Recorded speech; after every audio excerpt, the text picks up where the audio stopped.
నమస్తే SR7 టీవీకి స్వాగతం. నా పేరు షబానా. పోలీసుల వలయంలో అడవి కొడియంబేడు DSP శ్రీనివాసరావు ఆధ్వర్యంలో రేపు జరగనున్న ఉప ఎన్నికలకు పోలీస్ శాఖ తరపున ఏర్పాట్లు. పంచాయతీ ఎన్నికల కోసం 100 మంది పోలీసుల బందోబస్త్. సత్యవేడ్ నియోజకవర్గంలోని పిచ్చాటూరు మండలం అడవి కొడియంబేడు గ్రామంలో సర్పంచ్ ఉప ఎన్నికలు రేపు జరుగుతూ ఉండడంతో పోలీస్ శాఖ తరపున భారీ బందోబస్తు ఏర్పాటు చేసినట్లు తెలిపిన పుత్తూరు DSP శ్రీనివాసరావు. ఈ సందర్భంగా ఆయన మాట్లాడుతూ గ్రామ పంచాయతీ ఓటర్లు స్వేచ్ఛగా ఓటు వేసుకోవడానికి ఎలాంటి సంఘటనలు చోటు చేసుకోకుండా ఉండడానికి SP పరమేశ్వర్ రెడ్డి వారి ఆదేశాలతో భారీ బందోబస్తు ఏర్పాటు చేశామని, ఓటర్లు స్వేచ్ఛగా ఓటు హక్కును వినియోగించుకోవాలని తెలిపారు. పిచ్చాటూరు మండలం అడవి కొడియంబేడులో రేపు జరగనున్న సర్పంచ్ ఉప ఎన్నికలకు రంగంలోకి దిగిన పోలీసులు స్వేచ్ఛగా ఓటు హక్కును వినియోగించుకోవడం కోసం పోలీస్ శాఖ తరపున గ్రామ పంచాయతీలో కవాతును నిర్వహించి ఎలాంటి అవాంఛనీయ సంఘటనలు చోటు చేసుకోకుండా పోలీస్ శాఖ ఏర్పాట్లు.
ఈ పంచాయతీ ఎలక్షన్స్ అడవి కొడియంబేడులో ఈ బై ఎలక్షన్ సందర్భంగా దీన్ని సెన్సిటివ్గా పరిగణించడం జరిగింది. ఇక్కడ అడవి కొడియంబేడుతో పాటు పక్కన నారాయణరాజు కంట్రీలో కూడా గోవర్ధనగిరి పంచాయతీలో ఎలక్షన్ జరుగుతూ ఉంది. ఈ సందర్భంగా ప్రతిష్టాత్మకంగా తీసుకొని ఎలాంటి అవాంఛనీయ సంఘటనలు జరగకుండా బందోబస్తు ఏర్పాటు చేయడం జరిగింది. దీనికి పుత్తూరు సబ్ డివిజన్లో ఉన్నటువంటి Puttur rural circle, ultimate circle సిబ్బంది కూడా ఈ బందోబస్తులో పార్టిసిపేట్ చేయడం జరిగింది.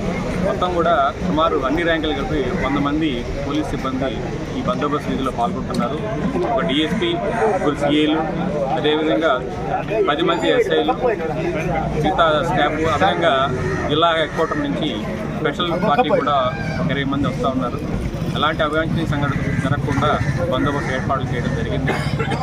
అందరూ కూడా నిర్భయంగా ఓటు హక్కు వినియోగించుకోవాలని చెప్పేసి, ఎవరు కూడా కోడ్ ఆఫ్ కాండక్ట్ వైలేట్ చేయకుండా పోలీసు సహకరించాలని చెప్పేసి, ప్రశాంతంగా ఎలక్షన్ జరపాలని చెప్పేసి కోరుకుంటున్నాను.